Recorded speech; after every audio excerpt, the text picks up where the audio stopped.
We'll start as usual with a question that's come in advance, and then open it up to any questions that anyone has. Yeah, I think वो ज़्यादा हो रहा है, थोड़ा सा तूफान की तरह ना लग रहा है. कुछ पीछे भी काफी शॉर्ट कर रहे हैं ना, पीछे वाला.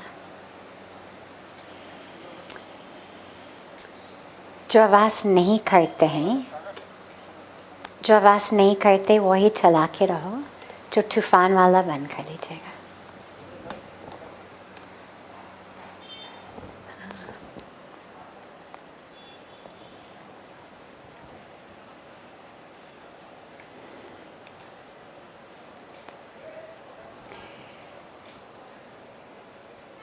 What is the one quality that would be the greatest blessing to receive?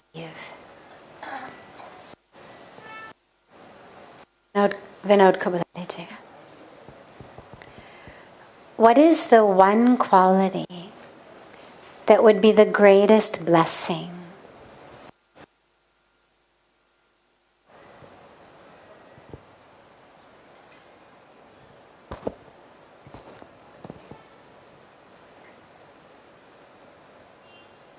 The one quality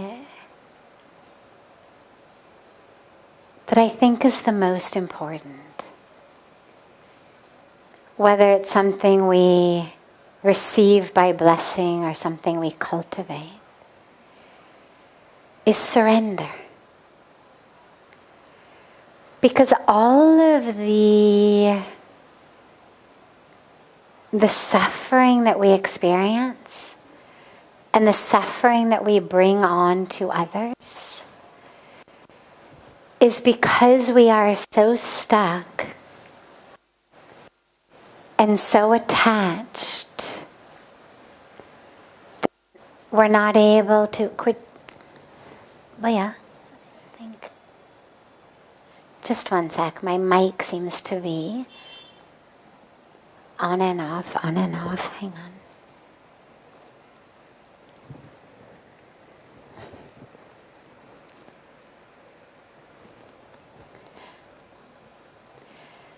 So, I think the one most important quality is surrender.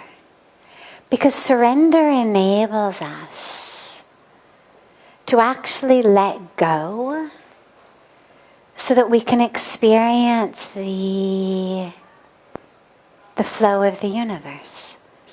Think about being in a boat, and you're rowing your boat, and you're rowing and you're rowing and you're rowing with all of your energy and all of your time and all of your resources and everything you've got to get that boat to go in the direction you want it to go. And you open your eyes after some time and you realize you're in exactly the same spot that you were before. And you realize that the reason you're not getting anywhere is the boat is actually tied to the shore. So no matter how much you row, no matter how much energy you expend, how much effort, you can't actually go anywhere, get anywhere, because you're tied to the shore. And that's how so many of our lives sadly go. We're stuck. We're stuck. We're stuck with these cords of what we want, how we want it, when we want it, the vision that we have of how things should be, how other people should act, how the universe should be. That ego, that attachment, keeps us stuck. Surrender is to untie yourself. Surrender is to say there is a flow in the universe, like there is a flow in the river.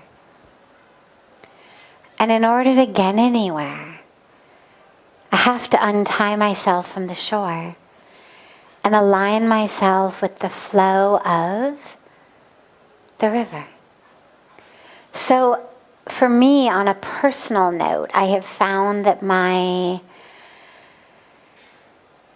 peace, my joy, my freedom, my life is the most stuck when I don't surrender. Is the most stuck when I'm literally attached with these karmic cords of tension to how I think things should be, or to a vision that I have of who I think I am, some false identity. And so I would put surrender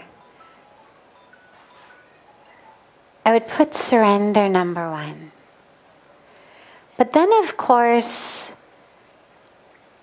in order to even know you need to surrender, in order to even know you're stuck, in order to know how to untie the cord, we need wisdom. We need gyan. So,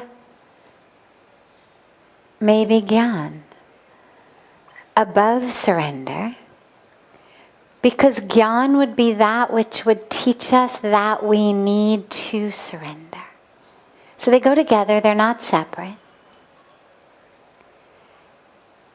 That knowledge, that wisdom, that truth that shows us, look where you are stuck. Look at these cords that are holding you. You know, one of my favorite truisms about life is, if you and I are each holding on to different ends of a cord, there's tension between us, we're pulling. It doesn't actually require both of us to let go for all of the tension in that cord to dissipate. Only one person has to let go, and 100% of the tension is over. So gyan is that which doesn't wait for the other guy to let go. Gyan is that doesn't wait for he should say sorry first. Why doesn't she do it? Why do I have to do it? When are they going to make it up to me? Gyan is that says, I am karmically stuck with this cord that is attaching me to this other person, to this other act, to this thing that happened or I want to happen, to this conflict. And all of that tension in the cord is because I'm pulling on it. Can't blame anyone else. If I simply let go, samne wale jo bhi karenge, it doesn't matter what someone else does. By me letting go, all of the tension in the cord is gone. So gyan or wisdom, and then surrender, I think are the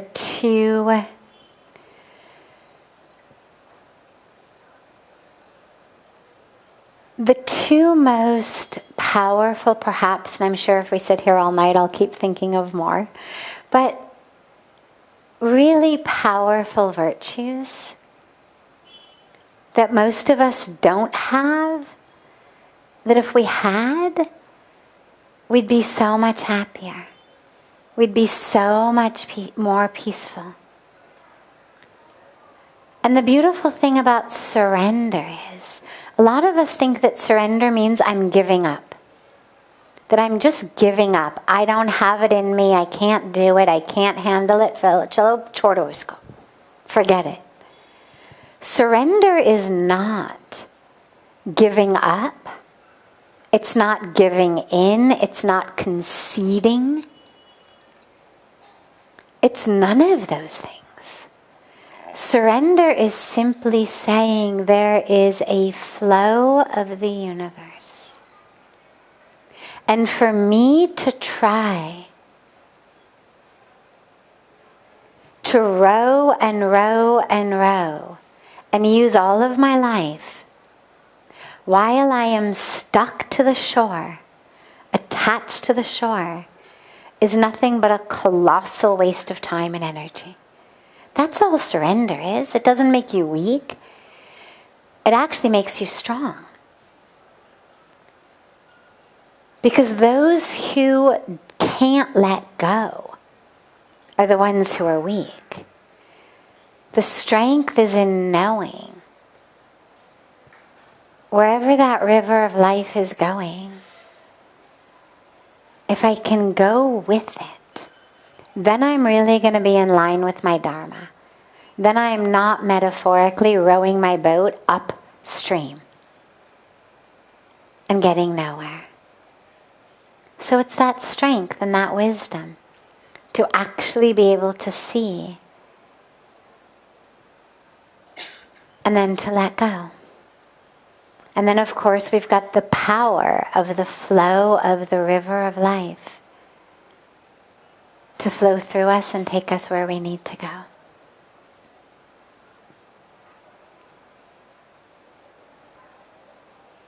Questions? Yes. So my question is, for all the good act or work that we are doing, for let's say chanting Lord's name or helping someone else, when we get its fruit, because I see in college my fellow mates or my fellow classmates are not into spiritual things, but then also they are also into the good college where I am. They're also scoring good academic marks. So I don't see any difference between them and me, or let's say between them and anybody else. You don't see any difference in what way? In materialistic way. Okay, absolutely true. Meaning, from a materialistic standpoint,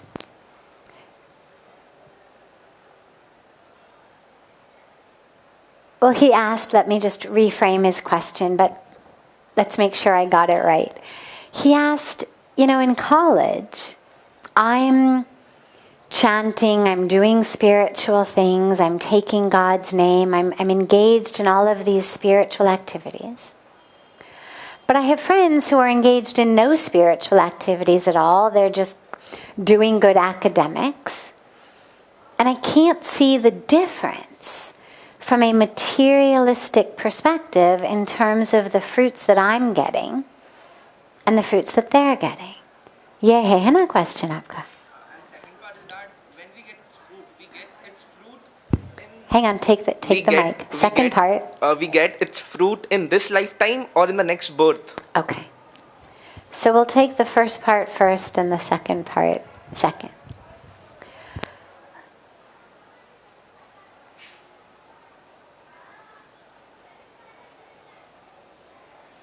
The fruits that we get from what we do are not always apparent in the material world. It's not, I close my eyes, I meditate, I take God's name, I open my eyes and there's a mound of money in front of me. Or I close my eyes, I do my japa, and I open my eyes and somehow my home has gone from being a shack to being a palace. And where I had a bicycle outside, now I've got a Mercedes outside. Right? There's no teaching, there's no aspect of our teaching that says take God's name, pray, chant, meditate, and you'll have a really expensive car, or you'll have a fancy home, or you're going to get straight A's on your exams. There's nothing like that. What it says is take God's name, do your meditation, do your chanting, be a spiritual person, and your life will be peaceful. Your life will be joyful. Your life will be meaningful. That's the bottom line. It's not about chant a mantra and you will get, a magic wand to get whatever you want, or a genie in a bottle and you get 3 wishes. Spirituality is not about manifesting material things. It's about actually understanding the whole point of why we are here on planet Earth. If somebody is dedicated simply to their academic work, and they put a lot of time and energy into it, and unme thoda sa dam bhi ho, so naturally they're going to end up with good grades in school, whether they're spiritual people or not spiritual people. If somebody is focused only on making money, that's their only goal, morning to night, all they do is figure out ways to make money. Honest ways, dishonest ways, harmful ways, non-harmful ways, whatever they possibly can do. Earn it, steal it, counterfeit it, whatever they need to do. They are prepared to do it. Well, chances are, eventually, that person's going to end up with money. Because if you put that much time and energy into something, it's very likely to bear some kind of fruit for you. But then what do you have? So you've got good grades, or so you've got a lot of money, but then what? These things don't bring happiness in life. And I say this to you as someone who was a straight A student, so I know exactly what I'm talking about. Don't let yourself think, चलो उनको पता नहीं है कि क्या होता है. मुझे अच्छी तरह से पता है.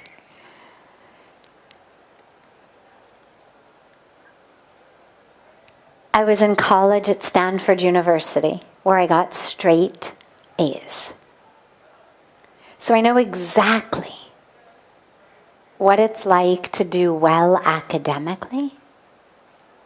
And I can guarantee you, because I have my own personal experience, and I have the experience of everybody I went to college with, there is zero connection between the grades you get and your level of deep happiness. Now, on a superficial level, yes, there is, because the ego loves to excel, loves to do well. It hurts when we don't, especially if we've got a family or a culture that's expecting us to do well, and we get love when we do well, and we get disappointment and disdain or even punishment when we don't. Well, then of course, yeah, I'm going to be a lot happier when I do well, because then I get love. But it's not the actual act of doing well that's making me happy, it's the love that's making me happy. If I got just as much love every time I failed an exam as I did every time I got an A, you wouldn't have students committing suicide. If there was just as much nourishing and nurturing and love and honoring for students who were struggling as for students who were succeeding, we would be able to prevent our beautiful youth from jumping from the 8th floor of their hostel. So, on a core level, grades don't bring happiness. Money doesn't bring happiness. Success on that level doesn't bring happiness. Spirituality is that which brings happiness. So if you're measuring only on a materialistic level, then yeah, you're not going to necessarily see any big difference. You get good grades if you study, they get good grades if they study, end of the day. But if you look at a situation where you all study really hard for an exam, but the teacher, for whatever reason, asks questions on the exam that no one prepared for. Maybe galti se, or maybe she was purposely trying to be really mean. Who knows? But at the end of the day, everybody fails. Now, your spiritual connection is going to keep you much more anchored and grounded and stable. Whereas other people may say, oh my God, I can't believe it. They're furious, they're angry. They go out and get drunk. They beat something, they do something, they smash up a car. Spirituality keeps us anchored and grounded. Because we know who we are. We know I'm not my grades. And so as you move through your life, you need to start looking at things not from the material way. If you're looking to measure fruits of karma,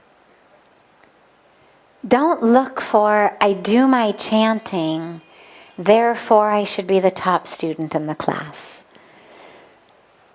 Therefore, God should give me an A on an exam that I didn't even study for. It's not how it works. I do my chanting. And so who I am, the very temple of me, is being built brick by brick by brick. With my sanskaras, with my impressions, with my culture, with my spiritual connection. And it's a very strong temple that's being built. So that later in life, when earthquakes come and storms come, that temple of you that has been built with these strong bricks of divine connection, of spiritual practice, it stays strong. Things that are built without that collapse when there's a storm, trouble, turbulence in life. So measure how people are dealing with difficulty. How do they deal with struggle? How do they deal with loss? What's their idea of a good time? Do they need some kind of chemical substance to enjoy themselves? Right? We see this a lot in college. People who, in order to have a good time, need to chemically alter their brains. Well, that means that they're not actually happy. If I can't feel happy on Friday night, Saturday night, whenever it may be, without chemically altering my brain, you can be pretty sure that that person is not actually happy. That's the power of your spiritual work. Keeps you happy, keeps you peaceful, keeps you joyful, without needing the grades or the chemical intoxication. Yeah, of course, you still do your best, you work sincerely, because that's your responsibility. We say, apne kartavya. That's your responsibility. But the temple of you doesn't get shaken when things go up and down in life. And those are the fruits of your spiritual practice. Now, in terms of when things bear fruit, well, as we were talking just either last night or the night before, there's 3 different types of karma. And I won't go into the whole lengthy philosophical aspect of it, but you can think of it as long-term karma, that which takes lifetimes to bear fruit. You know, certain seeds you plant and you'll end up with a fruit or a vegetable in just a few weeks. Plant a broccoli seed, you'll get a broccoli in 3, 4, 5 weeks. Plant a peach seed. It's going to take years before you actually end up with a juicy peach on the end of a tree. So in the same way, different karmic seeds take different amounts of time to blossom and to give fruit. Some take lifetimes. Some bear fruit in this very lifetime. Some bear fruit immediately. So where we are in every moment is a mix, a beautiful woven tapestry of all of the different karmas from our past. All of the long-term karmas, all of the medium-term karmas, and all of the immediate karmas. So they're all constantly bearing fruit. Sometimes they bear fruit a couple of times. Study really hard for an exam. Well, it can bear fruit tomorrow morning by getting you an A. But it also can bear fruit 3 years from now, when because your grades were so good, you get the job you wanted. And then because you got the job you wanted, right, it can keep bearing fruit. So it's also not that each karmic action only bears fruit once. Some of them keep bearing fruit. But don't worry about that. You don't need to put up some kind of, calendar thing on your wall of what's bearing fruit when, like you're a gardener, because we don't actually know. I mean, some of it we know. If I take this glass of water and I pour some of it on me, well, the action of pouring it gave me an immediate result. Now my clothes are wet. I knew that was going to happen. Could have told you that. But most of the karmas that we do, we don't actually know when they're going to bear fruit. And so don't worry about that. Just know that they will bear fruit. If not today, if not tomorrow, sometime in the future. But it's going to bear fruit for sure. And that's the most important thing. Okay? Beautiful. You're on a right track. And beautiful for being at this young stage of life and having these questions. Other questions?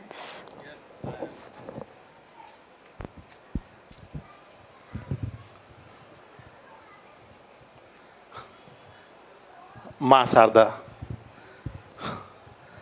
ओम नमः शांति, ओम नमः शांति। आपको मैं प्रणाम कर रहा हूँ। My name is Mahendra Prasad Sharma from Madhya Pradesh, Bhopal. We are already in the WhatsApp group also, and I am a journalist actually.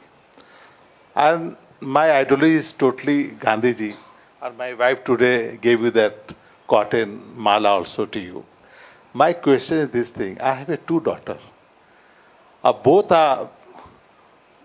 She's in Reuters, and other is in Scotland, doing international law and energy.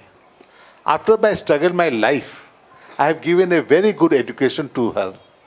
But the ideology is totally changed. They are totally different. My father, my mother and daughters, such a situation has been created. I can't understand what is the wrong what I have did in my life after giving such a better education to her. And they are misguided.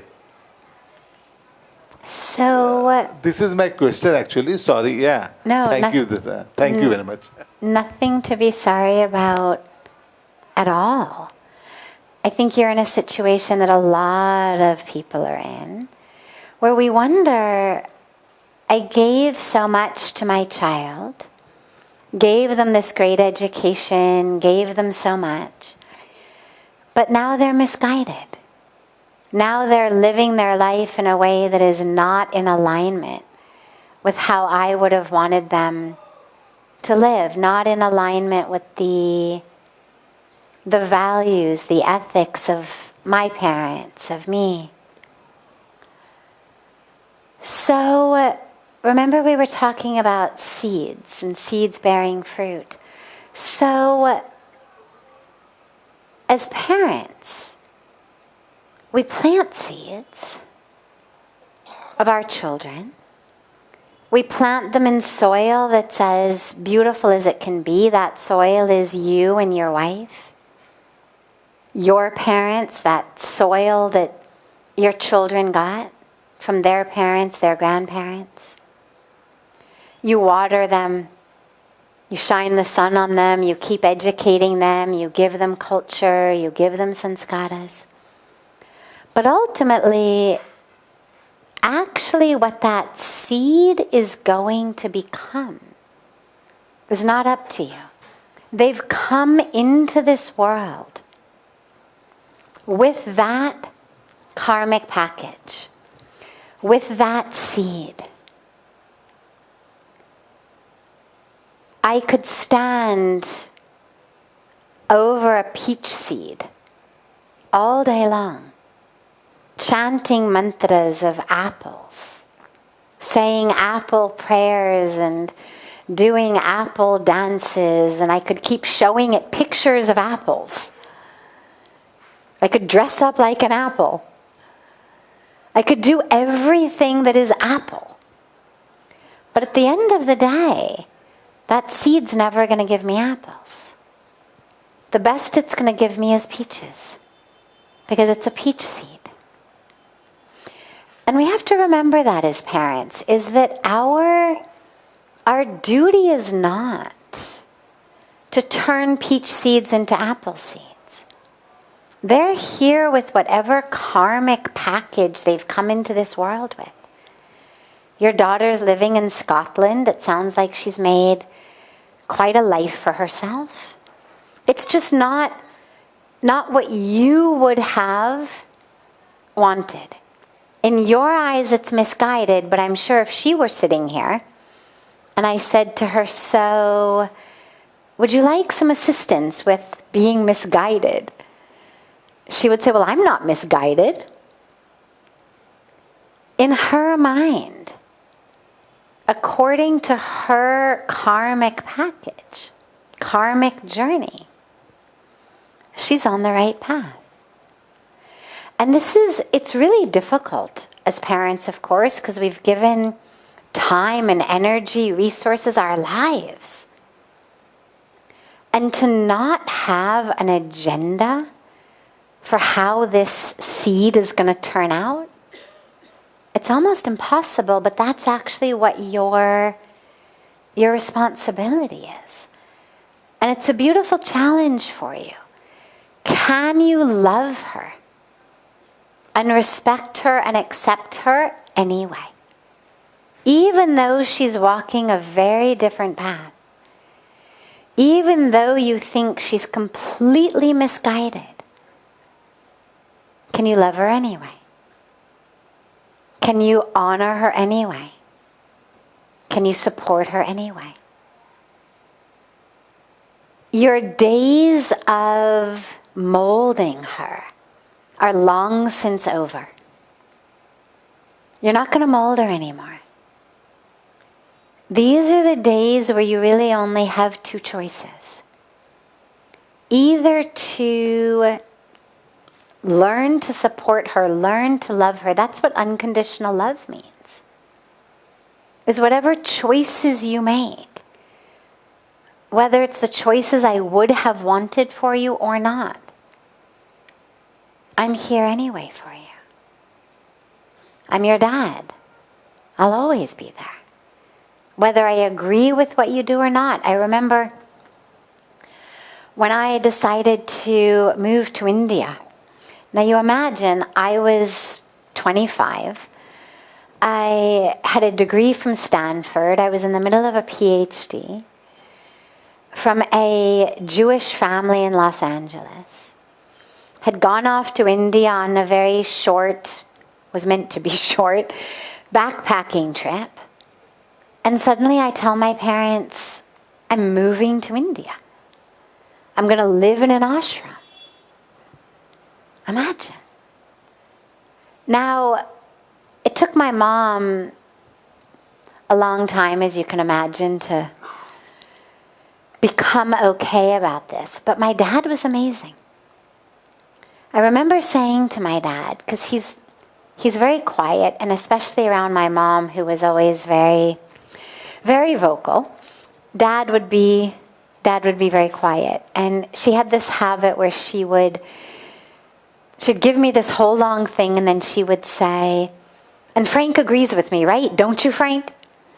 Frank's my dad's name. And half the time my dad would be like, huh, what?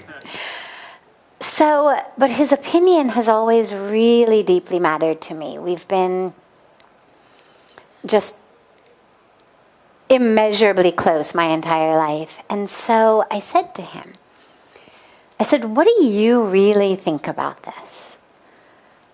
And he said, look, in 25 years, I was 25 at the time, he said, in 25 years, you've never made a decision that I thought was the wrong decision. He said, I don't understand this decision. Doesn't make any sense to me. But who am I to assume that you've suddenly started making wrong decisions? Now imagine what that took for the father of a 25-year-old who's just announced she's stopping her PhD program and she's going to go, become a celibate nun in an ashram in India. He didn't understand. It didn't make sense. But he knew me. And he had love and faith and respect in me. And that's very difficult. But the universe has offered you a very difficult set of choices. One choice is you don't have a meaningful relationship, or in some cases a relationship at all, with your children or with one of your children because of the choices they're making. And the other option is you go on a very deep, personal deep dive to that source of love inside of you that may not love her choices, it may not love her decisions, it may not love her values, but that loves the core of her and supports the core of her and embraces the core of her. And that's really all you can do. You're not going to change her. Now all you get to do is love and support her anyway. And realize, okay, it was a peach seed. I was doing apple dances and apple prayers, and we're all apples, and I have no idea how we got this peach seed, but nonetheless, it's a peach seed. Okay. Can I learn to enjoy peaches? Can I learn to make peach pie? Can I learn to see the value in peaches, even though it's not what I thought I wanted or what I thought we were going to get? And that's probably the most difficult but powerful opportunity that as parents we have. And it'll crack your heart open. May break it a little to crack it open. But ultimately that's the point of life, is to have our hearts that are open as they get bigger and bigger and bigger and able to embrace more and more.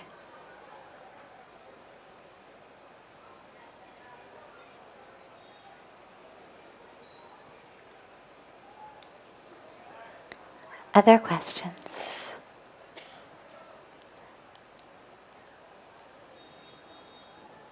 Yes. Pranam Sadhviji. Actually, my question is a little bit related to the first question about the surrender.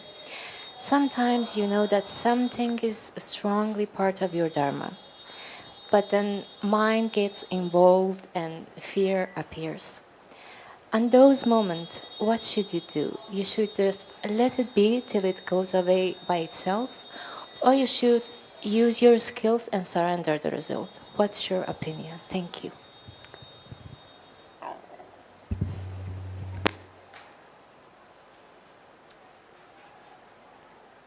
So when fear arises, it's a signal. That's all fear is. Fear is a signal inside of us to be careful. We don't have to act on it. It's a very, very, very basic signal. It's one of the most basics. I mean, if you go back through our evolutionary history, go back hundreds of millions of years ago, all of our ancestors, back not necessarily to the amoeba, but go back to life in the ocean even. Even before we got on land, there was fear. All animals have a sense of fear. It's what actually keeps them alive. Now it's better developed in the higher developed animals. But that sense of fear, try to kill a mosquito as it flies around your room. What does it do? The moment it realizes you're trying to kill it, it flies away. Doesn't want to be killed. Try to kill an ant. The tiniest, tiniest little creatures have a sense of fear. It's just a very, very, very basic central nervous system response. We were talking the other night about sometimes it arises in response to a wild animal. Sometimes it arises in response to fear of being embarrassed, fear of humiliation, fear of failure. But fear itself is just an internal signal. Now this is where our intellect comes in. This is where our buddhi comes in. This is where our gyan comes in, our wisdom. This is where our vivek comes in, power of discrimination. And that's when we decide, okay, this is a fear that's worth listening to. I can't swim. They've invited me to go out on this boat ride. Looks like a really stormy day. They don't have life jackets.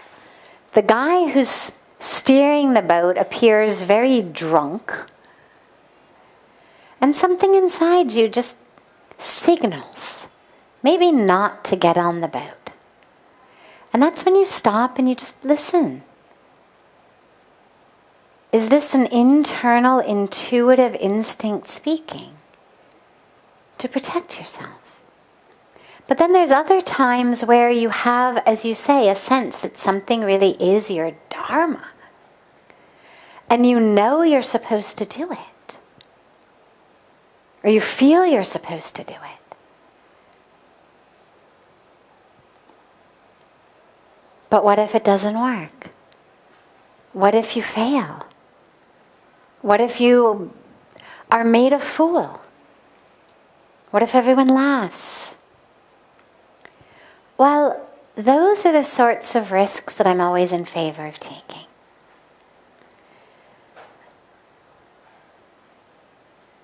No one ever said that fulfilling your dharma was going to be easy. For me, I always go back to the Bhagavad Gita. It's this very precious, very short, 700 short verses of answers to literally every question that ever arises. And you think about the teachings in the Gita from Bhagwan Krishna to Arjun. Arjun was afraid. The Gita begins in the middle of the war of the Mahabharata. Arjun is saying essentially, the hair is standing up on end. I am so afraid. Literally, my hair is standing up on end. I don't want to do this. And Bhagwan Krishna goes into the next 700 verses about why, even in the face of fear, this is Arjun's dharma. He must do it. He has no idea what the outcome is. Bhagwan Krishna does not give him a, spoiler alert, don't worry, you'll be fine.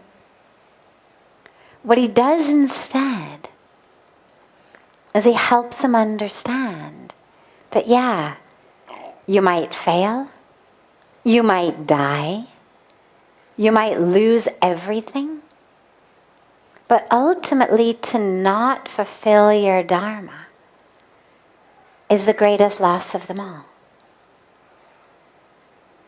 And so when that fear arises, typically it's a fear we're supposed to either work through or simply create enough space in us that says, okay, I get it, you're here to stay. No affirmations, no anything I tell myself is going to make this fear go away. All right, you're here to stay. But so am I. So is my dharma. So is my courage. So instead of working to necessarily try to push away the fear, just work on the other way. Build up your courage. The word courage comes from the same root as the French word cœur, which means heart. Courage is about being open-hearted. Open your heart to that flow of the divine through you, to that which you know you are supposed to be doing. And then do it. And if there are ways to do it that are more skillful than other ways, by all means choose them. Courage doesn't mean recklessness. Fearlessness and recklessness are two totally different things. A lot of times we think that to be fearless means that we should be reckless, be stupid, take all your money, invest it in one stock, jump off a rooftop while you chant a mantra about having wings and flying, right? That's not what courage means. Courage means my heart is open to the presence of the divine in me. And therefore, I move forward in my dharma. Not knowing what's going to happen, but knowing that I will be okay. Because I am moving in my dharma. And that's the only thing you can be assured of, is that at least at the end of the day, you don't find yourself having been very safe, but not having fulfilled your dharma.